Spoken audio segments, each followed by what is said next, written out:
come from this point on the avenue, come into the city. There's also a road that goes off that way, and then there's a road that comes down here and intersects back with our main sort of spinal area over here. So that's one thing I like to do in cities like this, is give people plenty of transportation options so they're not all funneled into one road. However, there are oftentimes unintended consequences, because people will use shortcuts that you never anticipated, and then you have to plan around them. So it can be a challenging. And here is the very generically named little village of Hillside. Really nothing to say about this other than it's another stop along the main roads, and you might remember me pointing out to you this. Oh man, traffic's really bad according to this, but actually, yeah, there's no getting around it. It's pretty bad. But yeah, this highway comes up here, goes through these hills on really long tunnels, and finally emerges in this area. So we get to some suburban type stuff going on up here, and then we get to one of our big secondary downtowns, and this is the city of Imperial Hill. It's kind of like downtown Wuttlefish, but it's much smaller and compact, but it's similarly dense. Once again, we have rail stations here, quite busy, a lot of them are, and it's a little glitch over here of some sort, but the point is it doesn't cross at grade, so we're happy for that. It does in a few other places, but it's okay. As far as the zones, we have commercial, we have some, I thought we had some offices. Wait, these are offices. No, they're not offices. Then what's the difference between this and... Oh, these are higher density. I'm sorry, I got confused for a second. Okay, no offices up here, but we do have commercial. And we have hospital here. There's a pleasant little cove up here, which falls into this great vast waterfall. It's the only thing pushing back this tide of poop water. Now keep in mind, I actually am using what's it called, water treatment plants, but it only does so much. There's still a lot of disgusting water, and it's really unfortunate. But as you can see here, the highway comes to an end as we enter into the city, and there's actually two highways that come out from here. One that goes back to what we were talking about, and the other that goes to one of our other urban areas. So that is Imperial Hill. It's quite nice. I quite like it. Up here is still undeveloped land. This city is not 100% finished. I mean, none ever are, really, truly, in real life or in the game. But I got to a point where I'm like, yeah, it's more or less developed. And now let's take a look at some of the towns in the vicinity. Now, before we look at any towns, I just want to give you an impression of just how high some of these elevations are, and just how steep some of these cliffs are. Building in areas like this is not easy, so you can see why there's a lot of really long roads, a lot of really high causeways, and not a lot of rails. Okay, but we do have a lovely waterfall.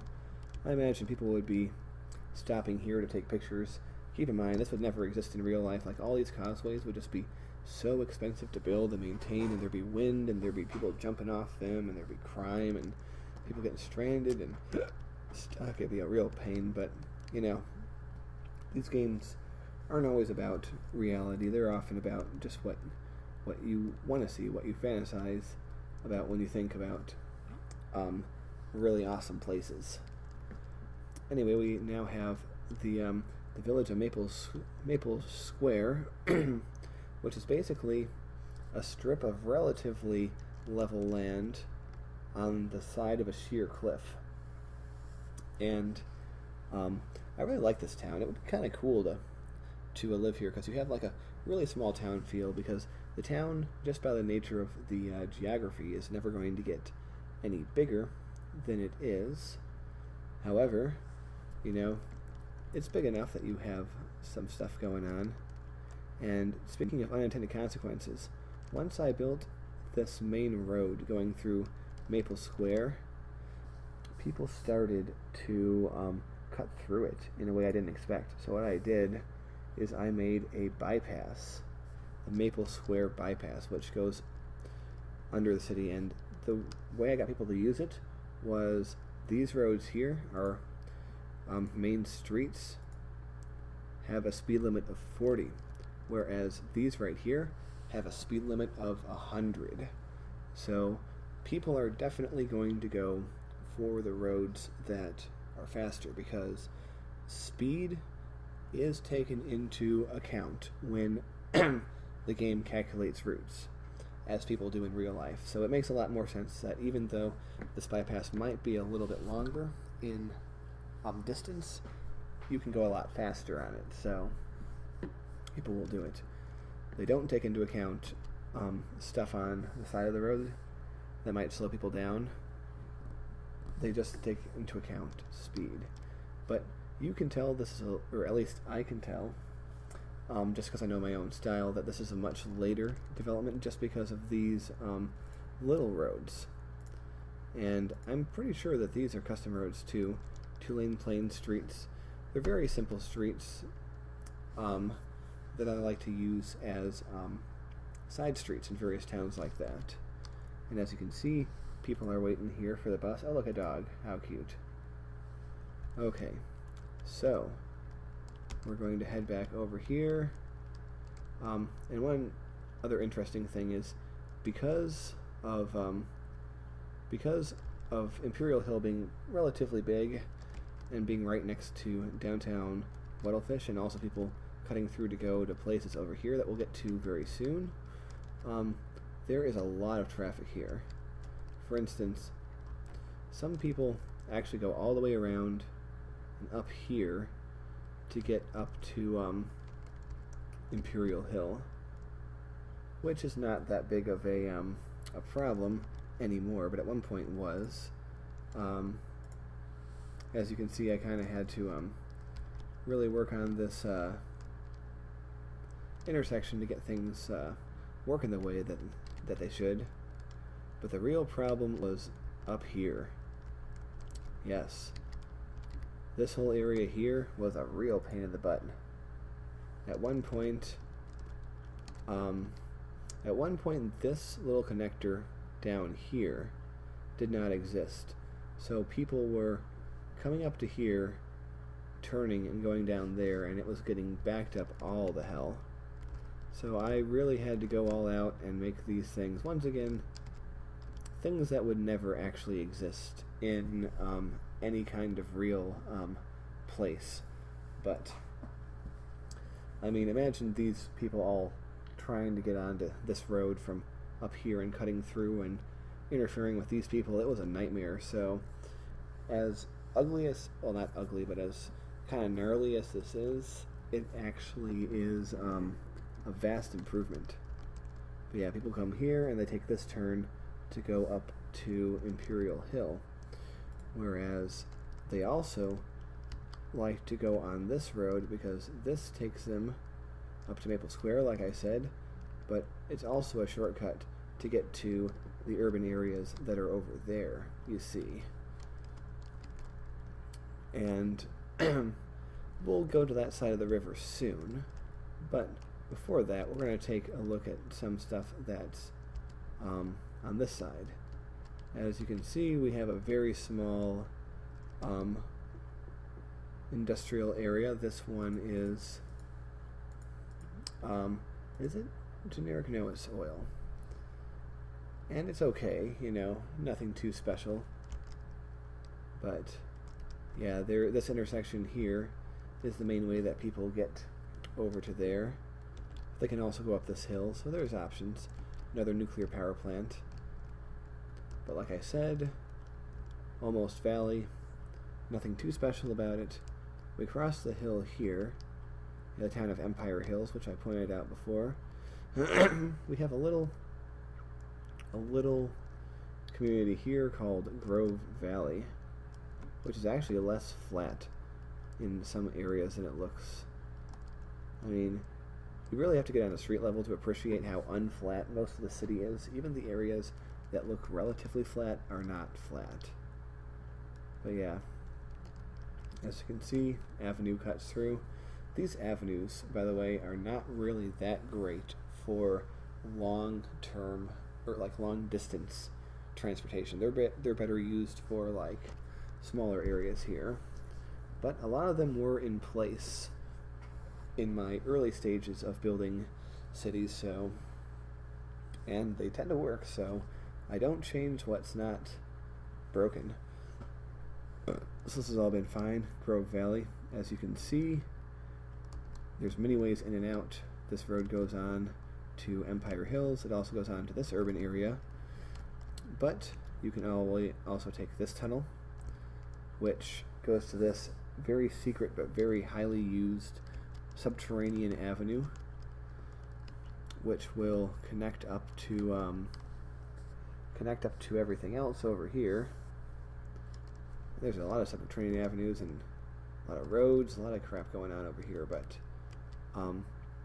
you can come down here and go into this crazy intersection and use that to get around and get connected to things. Man, I'm just still amazed by how busy that incinerator district is. But anyway, we move on here, and well, there's a little forestry district over here, but nothing to talk about. We have Victoria Heights, which is a really nice little place because it was actually built in 2 stages. Up here, this less dense area actually came first, and this more dense area here came second. And you get things like, there's really only one train station up here, which is over here. And as you might imagine, despite what this number says here, this can be quite busy. I mean, just look at all the people who are here.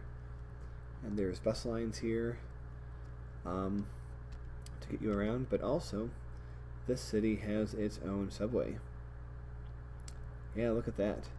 It's really just one line, maybe 2, but there's actually a long-distance subway that connects to that area over there, which doesn't seemingly make any sense.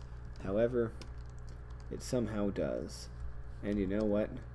People still use it. Even though the subway, and this, of all the little smaller urban areas, this is probably the hilliest. I mean, just, once again, yeah, when you really get down to street level, you see just how unflat it is. But yeah, this is a great view right here. I just like how this looks. Yeah, it's very nice. And but yeah, I just couldn't make them connect in any way. So you'll probably have, if we zoom in, yeah, you have people walking up the street to get from one subway to another. I did forget to point out though that Imperial Hills also has a subway line. It really just has the one. However, there is actually a connector.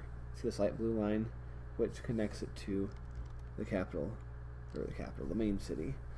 And there was going to be a long distance line over here, but it just couldn't be finished because of geography. But there we go. There is our little urban area of Victoria Heights. It's a very random little city to have pop up here. There's a lot of them in here, you know. This is really a city that's made up of little cities, and as you see, there's no highways that lead up here, only avenues, so you get congestion like this, you know. If I were to build these areas these days, I would probably use, let me show you. I'd probably use these roads right here, because these don't have traffic lights, and there's turning lanes that people often don't use, but at least they're there, and it's pretty cool. So yeah, this area is nice. This road gets back down to here, back into our starting area, and that is what that is. So now, before we get to the big elephant in the room over here, I feel like it's the elephant in the room anyway, but it's probably not no big deal. We're going to cross the river. Before we cross the river, let's take a minute to appreciate all the dams that are here. There are many, many dams. This one is overflowing, but you know the cool thing? Almost all the dams in this city are actually used as transportation areas. Now, if these dams existed in real life, they would be massive engineering projects just on a scale that's hard to imagine. I mean, like, you remember the dam at the beginning of GoldenEye? You know, back in the Pierce Brosnan era of Bond? It's kind of what some of these remind me of, except I think these are actually bigger. At least they're longer. They might not be higher. But, once again, we got rail lines. Yeah, we're going to look at see what's in here. Once again, there's another area that can be built up. But, yeah, there's a lot of water treatment plants. And there's more in here, actually. I'm trying to think if I can find them. Yeah, there are some that are completely submerged. Funnily enough, they keep working when they're fully submerged. But yeah, as you can see, there is a large dam here. People use these as routes between cities.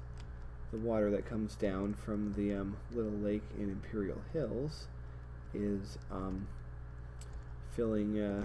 is adding some fresh water, pushing this out. We have more roads going in over here. And then we cross here, and this is where the main thrust of our bridges happen. There's a lot of bridges. We have a whole bunch of wind farms over here, and yes, they all work. And they actually don't need water, which is kind of nice, and it kind of makes sense when you think about it. It's like, why would windmills necessarily need water? I mean, maybe for coolant when they, you know, burn down or something. So, what we have over here is a major highway that, as you can see, is quite used. A lot of people getting off onto here, some continuing on. But this highway connects Imperial Hills with the stuff that we're just about to get to. And as you can see, a lot of people will exit here to get down to the Valley of Industry area over there. Not many people use this way to get to downtown Wuttlefish, though, just because there's not really a connection to roads that go there. But on the other hand, when you look at this map, people they are coming back this way. They come this way from Hillside and other places, cross over, get on the highway.